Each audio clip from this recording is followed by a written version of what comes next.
ഇപ്പോൾ മേയർ ആര്യ രാജേന്ദ്രൻ സംസാരിക്കുകയാണ്. അതിലേക്ക് പറയട്ടെ.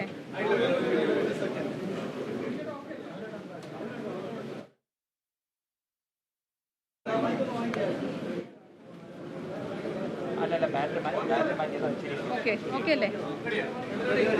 ഇപ്പോൾ നിലവിൽ നമ്മൾ 2 ദിവസമായി തിരച്ചിൽ നടത്തിക്കൊണ്ടിരുന്ന റെയിൽവേയുടെ കരാർ പ്രകാരം ആമഴഞ്ചാൻ തോടിൻ്റെ ഭാഗം ശുചീകരണം നടത്തിക്കൊണ്ടിരുന്ന നമ്മളെല്ലാവരും കാത്തിരുന്ന ജോയി എന്ന വ്യക്തിയാണ് ഇവിടെ മരണപ്പെട്ടത് എന്ന് അദ്ദേഹത്തിൻ്റെ കുടുംബാംഗങ്ങളും അദ്ദേഹത്തോടൊപ്പം ആ സമയത്ത് ജോലിയുടെ ഭാഗമായിരുന്ന മറ്റു തൊഴിലാളികളും ഐഡൻറ്റിഫൈ ചെയ്തിട്ടുണ്ട്.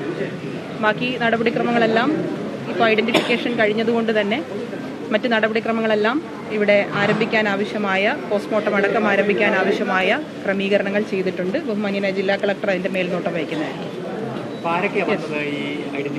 അവരുടെ ബ്രദറിൻ്റെ മകനാണ് എത്തിയിട്ടുള്ളത്. അവർ ഇന്നലെയും നമ്മൾ അവിടെ തിരച്ചിൽ നടത്തുന്ന സമയത്ത് നമ്മുടെ കൂടെ ഉണ്ടായിരുന്നു. അവരെല്ലാവരും ഉണ്ടായിരുന്നു. അതുപോലെ തന്നെ ഈ ജോലിയുടെ ഭാഗമായ മറ്റു തൊഴിലാളികളും വന്നിട്ട് മറ്റു കാര്യങ്ങളൊക്കെ ഇതിന് ശേഷം പറയാം. ഇപ്പോൾ ഐഡന്റിഫിക്കേഷൻ നമുക്കൊരു ഔദ്യോഗിക സ്ഥിരീകരണം എന്നുള്ള നിലയിൽ വന്നിട്ടുണ്ട്.